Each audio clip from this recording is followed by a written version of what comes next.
Huwag mo sanang unahin ang iyong damdamin, Dea. Ada mo si Olga na ngunit siya ay kaaway pa rin. Na ngayon ay kaanib pa ng masamang bathala kaya't kailangan natin siyang puksain. Paalala lang, Kosa.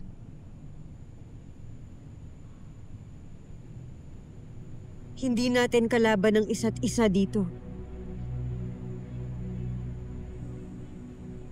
Ang kalaban natin ay si Gargan. Hanggat hindi nawawala ang init ng mga ulo natin ay hindi tayo susugod. Samare.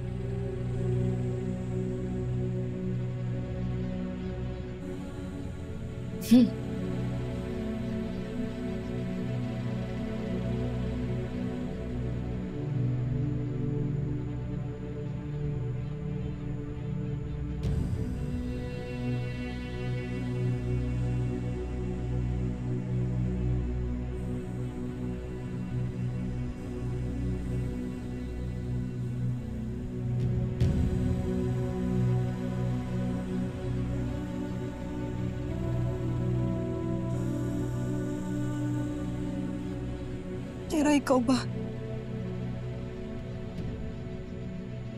Gagawin mo rin ba ang ginawa ni Adamus kung makaharap mo ang aking Ada?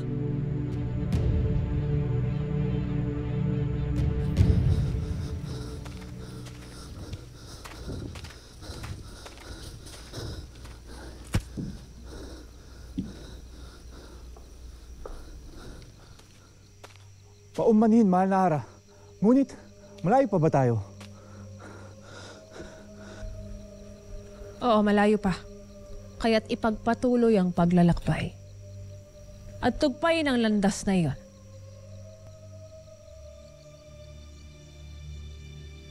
Tayo na.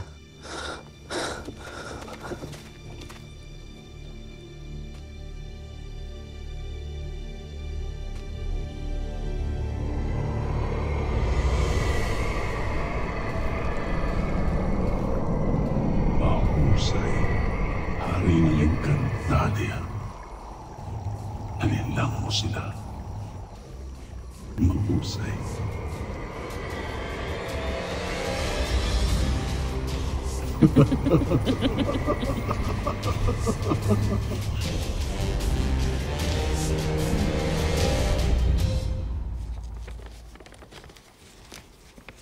Rakisha, iparating ang kalatas na ito sa konseho. May susunod po, mahal na Hara. Ay? Ano yan? Ano yun? Ano yung laman ng mensahe mo sa konseho? Lira, nais ko silang makausap upang mabawi ang kanilang pasya. Pwede mo ba gawin yun?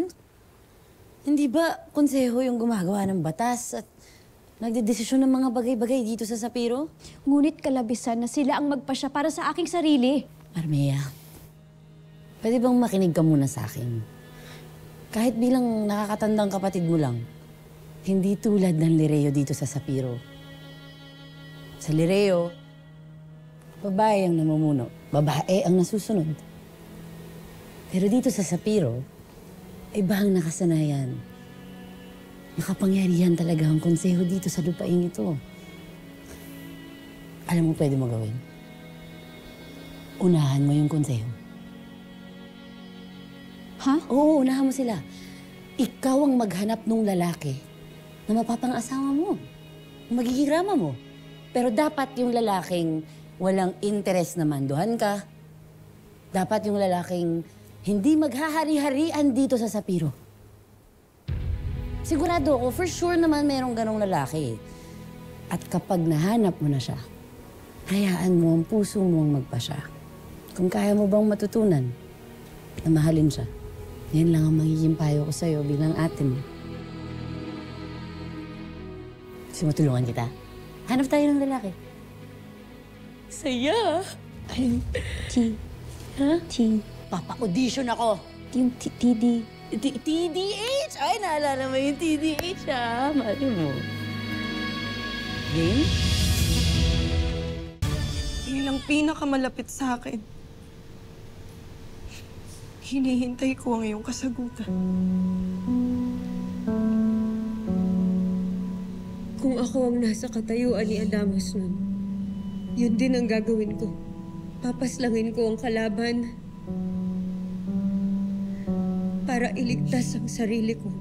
Lalo kung ang kapalit nito ay ang kaligtasan ng mas nakararami. Kung magkita kami ulit ni Olgana, hindi ako magdadalawang isip na gawin yun, Dea. Kung yun ang kailangan gawin para protektahan ang mundong ito, pati ang mundo ng Encantadia. Paumanhin. Pero ito ang mission natin. Ito ang responsibilidad natin. Ito ang kailangan nating gawin.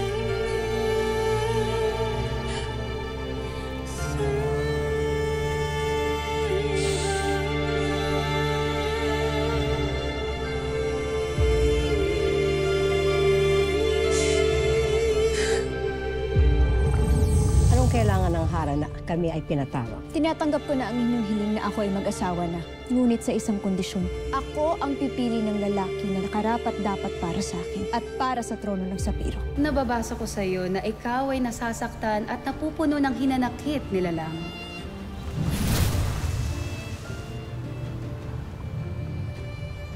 Anong sinabi ko sa inyo?